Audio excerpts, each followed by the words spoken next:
This is breaking news from 4 News Now.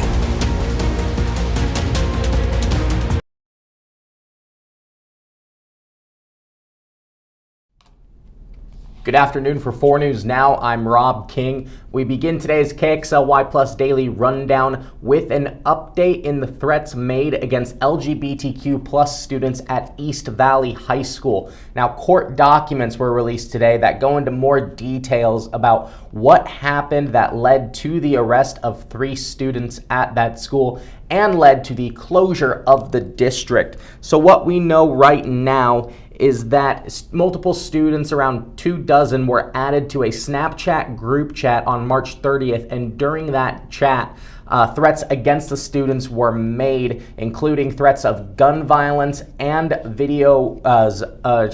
photos of students holding the weapons as well. That was on March 30th. One student in the group chat then emailed the assistant principal and principal of East Valley, and on March 31st, they made the decision to close the district after informing a resource officer for the sheriff's office as well as the superintendent. So the district was closed. So now one of the students is appearing in court today, 18-year-old Mac Wilson. He is the only adult of the 3 arrested, so he's the only one being named right now. Wilson is being charged with threats and to a property. So again, one student reported that and wanted to reach out. In addition, we have details on what law enforcement seized, searching the homes of the individuals, including firearms and airsoft type pistols and the cell phones, among other items, the details of which can be seen on our website, kxly.com. So again, those are the updates as we have the affidavits now that detail what led investigators to make these arrests. And we'll have more details coming up tonight at 5. Moving on, let's take a look at the forecast, how we're doing outside. It was sunnier early today. That's starting to fade as the clouds are moving in. Light winds for most of the day, so be sure to have your jacket handy. You might have needed sunglasses as well on your morning commute. It will stay cool, but we are touching 50, about the high today. It'll be dry today, fortunately, and that dryness should extend into tomorrow. Looks like Thursday is going to be 55, and Thursday night is when that rain system into Friday all day is what we're expecting right now, and it should make for actually a pretty rainy Easter weekend. Expect those chances of rain to continue. And again, looks like on Saturday, though, might be pretty warm, touching 57. That would be nice. There is the egg hunt planned by the city of Spokane, so hopefully the weather is decent enough for that.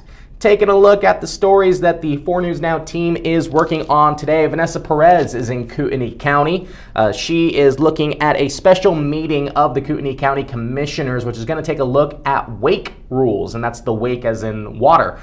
So the Spokane River, they are considering changes to the wake rules. A group consisting of recreators wants to lessen those restrictions, but another group is saying that that could pose a danger to shorelines if we lessen those restrictions and allow boat travel at higher speeds, creating more wakes. So a special meeting in that community taking place tonight at 5 p.m. Vanessa Perez will have all the details.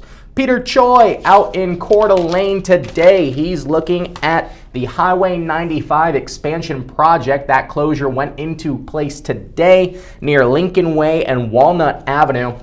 We're expecting closures and detours, delays for commuters for about the next 4 months as they work to widen that stretch of the road. You can see in that photo, it's the part of 95 that travels from straight north and south and starts to bend into more of a east-west travel direction, and that's near Lincoln Way and Walnut Avenue. So he'll be speaking with the city about how long that, with Idaho Transportation Department about how long that closure is expected, where the funding's coming from, and if they're going to stay on time. You know, construction projects tend to be finicky.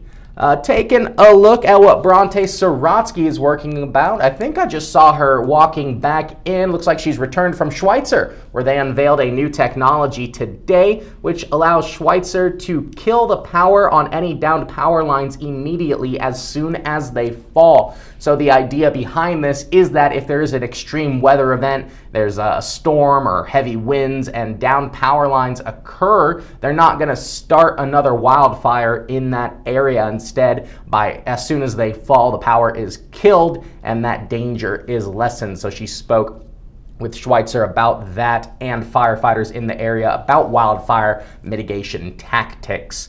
Closing out with the baseball season upon us. In the major leagues, Mariners have started their season, so have my Dodgers. Spokane Indians getting ready to go this Friday. They began their season in Vancouver, but if you want to get an early jump on your favorite minor league team, they're having Community Fan Fest tonight at Avista Stadium. That begins at 5:30, goes till 7:30. You can meet the mascot, players, get autographs, check out some of the concessions. Good time for the family, and it's free. So if you want to get into Avista Stadium for free, one way, Community Fan Fest tonight. Spokane Indians home opener is Tuesday, April 11th. So that's all we have for today's KXLY Plus Daily Rundown. Thank you for joining. Be sure to download KXLY Plus on your connected TVs. That's Apple TV, Amazon Fire, Roku, where you can get free 24/7 streaming news and including these jump-ins that I do. You can also download the 4 News Now mobile app and watch them there. Be sure to turn on the notifications so you can be the first to know when something happens locally. So all those stories I mentioned and more coming up tonight at 5. But for now, live in studio, I'm Rob King for KXLY Plus.